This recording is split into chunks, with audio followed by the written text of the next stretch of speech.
All right, we're gonna do a quick little shop tour. So come on in.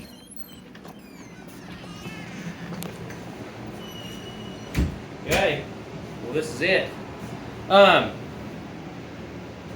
wanted to do this little video here because my shop has been built on a budget, and yeah, I just want to show that you don't need to have the nicest of nicest to make a living doing what you're passionate about. So anyhow, let's go over here. We'll just start here with my tools. A lot of these tools have been bought one at a time. When I saved a little extra money, I went ahead and bought them. A lot of them are just tools that I've had forever. Yeah. The biggest advice that I could tell people is take the time to learn how to sharpen your tools. If you learn how to sharpen your tools and sharpen them properly, then your tools are going to last for quite a long time. Like take these edgers here, for example. Like they've been sharpened. Obviously, they're no longer the size that they indicate because they've been sharpened. But I know the place. They feel good to me, and they're the tools that I feel good when I grab them. Yeah, all of these tools, I got deer horns for different slicking different things. Get in saddle seats. Got different sizes, and those are handy. Knives. Find some knives that work good for you. Shop bags. This is a must. I think it's easy to skype. Makes things easy to skype on, to glue on. It's easy to clean if you need to clean it. Make sure that when you do build a table and you're going to have something like this, you know you're probably going to be punching things out. Go ahead and reinforce it with with 2x8. Kind of set it in there and on 12-inch centers or something like that, just so you can really eliminate any of that bounce. That will help a lot of stuff. So anyhow, just kind of could have cleaned up a little bit before we done this, but yeah, I got my saddle blocks here that for saddles, trees, and that. When we get going, I just pile them up here. We got some parts cut out that are sitting here. Some cap covers that are ready to horn cap covers that. Certain ones are skyed and certain ones are not. We got the horn covers, different things. I got different odds and ends. All of these are straps that I use for twisting my stirrups or for hobble straps when I'm building new saddles, or I'm twisting or stretching the stirrup leather in the fenders. Yeah, all kinds of little patterns. And as we go through these videos and that, I'll show you what I've got. A drill, a must-have. Yeah, nice. Wire brush. That was a lot easier than my wire brushes. So anyhow, this I really enjoy. This is my sander. It's just one that I got from Weaver a long time ago. I'll use these little Cordova ones or whatever they're called, and I'll go ahead and put them on there. I'll take and put some canvas, glue some canvas on there and slick them, and yeah, that works really well. Up here I got my glues and my antiques. Go ahead, and this is a handy little deal. Make yourself one of these. Just take some canvas, make it into a little pouch like that. Works good for slicking things. So that's kind of what's up in there. Yeah, just different odds and ends up here. Lighting, you don't need to go over the top. It's good Harbor Freight, baby. Got my oils, some extension cords. Here I've got all of my screws that I'll use while I'm constructing the saddle. These are not the screws that I use in the finished product. I use stainless steel, or for sheet metal screws. That's what I'll use. They won't bust. The heads won't bust off sheet metal screws. versus just your little drywall screws.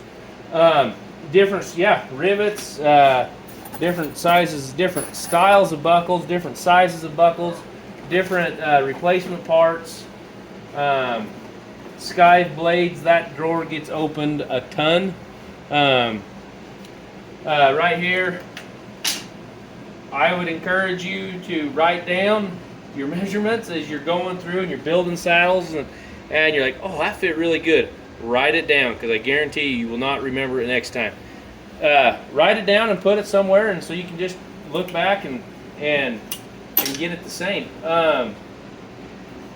Yeah, just different little patterns. I got this here is kind of, I find myself using this all the time for my stitch groove. These are my stitch groove marks. So if my stitch groover has been adjusted for something else, and I can come back and just all of these widths and that match up to the presser feet on my sewing machine. So I can just come and make that mark, adjust my stitch groove at that mark, and I can know that this is the one for head stalls, and it's going to be closer to the edge in saddles and back cinch and saddle parts. And so the other thing I do is I take pieces like this, and this will be for a rope strap. That's the thickness of my rope strap before it's edged.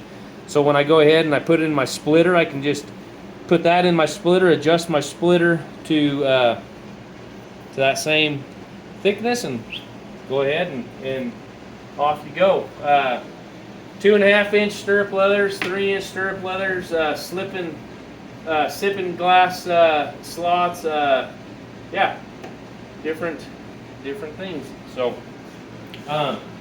saddle stands. I love this saddle stand.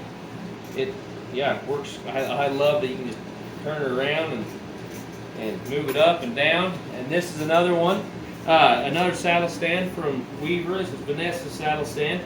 We just started using it, and it's getting broke in, and it's really pretty nice. I'm pretty impressed with that saddle stand. So show how it works and stuff with the mechanics. Yeah, so this is kind of slick. It moves like that. And then the front one here, you flip that for side that way, and then just like your traditional barber chair. Your barber chair thing. The only thing that I will say that I don't like about this one, as much as I like about this one, is that this one doesn't go down as far as this one. And sometimes I like getting over it, but that's not saying that it's just that we're not used to it. So anyhow, that's not necessarily. But it is nice to get to the words that like make it go the angles you need to reach without having to reach over it. Yeah, yep, that's true, and that'll help out a lot too.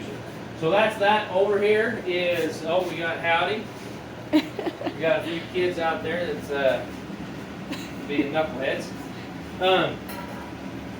Here's my carving bench. I use Barry King tools. I've used them for a long time, and I really enjoy them. I've also got some different tools in there that I've modified, like Craft Aid tools that I've modified and different things like that for different thumbprints. There's a lot of tools here that I don't use. It's funny, my carving is really, really simple, and I don't use a lot of tools in my carving. And so Randy Severe told me a long time ago, he says, the less tools you use, the quicker you'll be able to get it done, the quicker you'll be able to get it done, the more money you'll be able to make. And at first I didn't really know that I liked that idea about getting it done quickly, but it was just learning my style, and now I'm glad he mentioned that to me. And so anyhow, we can just get stuff where it's easy to grab, and during the wintertime I'll leave that window, the blinds up on the window. During the summertime I'll pull those blinds down just to keep it cooler in here. I get that little artist light, works slick. These are pretty handy. Get yourself them $25 on Amazon. Either that or use yourself some glasses. I have good eyesight, but it's funny how much more precise I can get when I can see them better. But anyhow, so that's kind of my carving bench. Come over here, got patterns, Roni's waving out there. Here's my sewing machine. I've had this sewing machine. It's just an artisan. The Turbo 200. I've had that for, son of a gun, I've had that thing for 16, 17 years. I'm now starting to wear out a few parts on it, but it's been a great machine. I've really, I've had machines to sew shafts with, and a little bit more of a, lighter machine, and I find myself always coming back. I just swap my needles and my threads, and you can do really fine stuff with this machine. I really like it. Never had a Cobra, and I think those are really comparable. What I've seen from those, I've really thought those were pretty cool. So anyhow, we just up here, we got old candlebacks that we've carved. For some reason, I didn't like them. May not like the picture, or the customer didn't like them, or whatever. And so there they go. They hang up there. This is pretty cool. I'm not gonna lie. It's this old stirrup up here.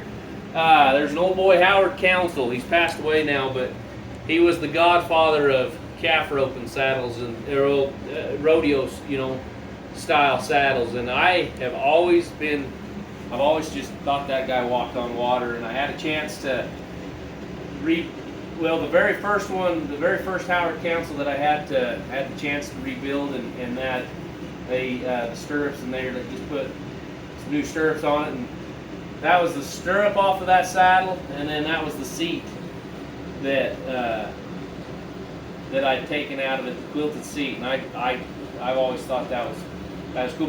When I started building saddles, I typically wanted to just stay building like calf roping and team roping saddles, but it's funny, my clientele, I always have cowboyed and always been around horse shows and stuff like that. Well, not as much anymore, but I used to be involved in that, and that's kind of where my clientele shifted to. But hopefully one day I'll get back to doing that stuff. But anyhow, here's my stirrups. I'm kind of low on stirrups. These are stirrups that'll be for customers. Saddle parts that are cut out, rear off billets, Cheyenne roll covers, stirrup leathers. Here's my stretcher. There's a lot of different, or I shouldn't say there's a lot. There's a couple different styles I've seen of fender and stirrup leather stretchers. This is the one that I've had. It came from Ron's Tools about 17 years ago, and I've changed a few things on there, but that's a really good one. I really like that. Rockin' Out Silver, they have one that looks really, really cool. I wouldn't mind getting one of those. But anyhow, over here, saddle seats up under there. My little buffing wheel works slick for just rouging up hole punches, knife heads, all that kind of stuff. Works slick. I would encourage you to have some sort of something like this, just because that crap will get everywhere if you don't have a way to contain it. All my patterns, we'll go through those one day. Yep, that's just all patterns, different things we use for measuring out, finding center, finding out where we glue our blocks, marking centers on the back of things. I got my water under here, just a tub. Have to fill that bad boy up every couple weeks. Pictures of my glory days. This little saddle tree here, very, very cool. This was a saddle tree that was built in the late 1800s, mid 1800s, and this area where I live at it runs deep in Pioneer, LDS Pioneer heritage and stuff like that.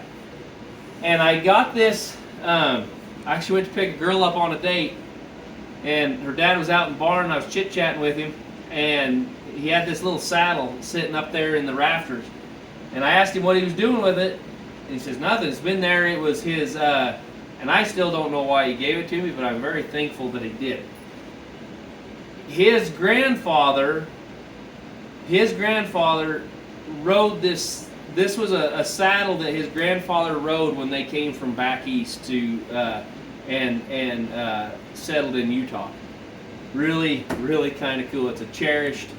Yeah, I hold that very valuable. That's very near and dear to my heart. Anyhow, over here we got hardware, shaft patterns, just a catch-all, place to put my guns. Coyote runs out across the road there. Try to shoot it, but I'll miss it. Got my AR over there. Anyhow, that's an assault weapon. I don't want to go to some deer we shot. Good hat. They make great hat racks. Sheds work really well for hanging stuff. This is back here. This is Vanessa's nook and cranny. And also, I talk her into letting me hang my coats and stuff like that up back here. This is where, when we do reins and headstalls and all that stuff, we get a bunch of that stuff put together. This is where we stack it up, and once in a while we'll post that stuff. And but it's crazy how many people it's neat how many people just call and say, hey, I need some of that stuff, and so it's always nice to have it around for people. Right down here is where we'll keep our shaft leather and the backing leathers for backing. This is Vanessa's bench here. This is where she does a lot of the stuff that belts and skiving other stuff that I need her to skive. Saddle trees, we're hanging saddle trees. Yeah, this is just kind of the catch-all. Boxes to ship.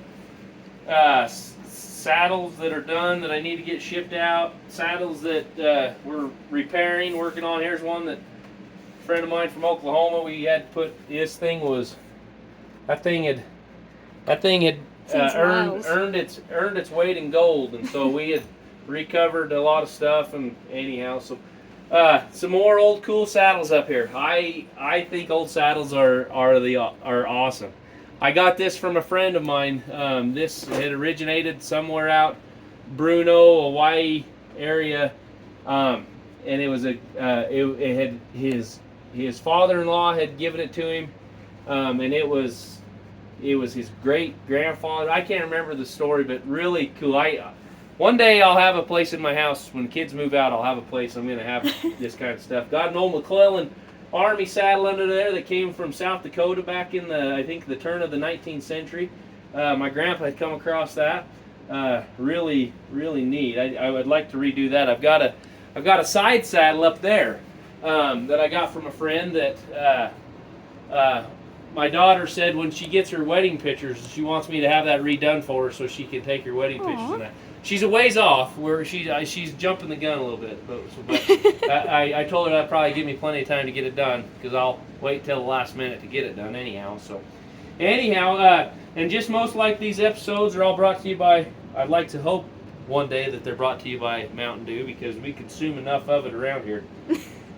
Great product, that Mountain Dew. You should show them how you fix one up. Oh yeah, we come on in here, and now a lot of people might turn their nose up at this, but you take a Mountain Dew can, open it up, take it a little off the top, and put this Hershey chocolate caramel in there, creamer. It may sound gross, but it is delightful. Or caramel. Delightful. This is also another good one too. Is the caramel mocha, but that one gets used quite a bit from children. It's about empty.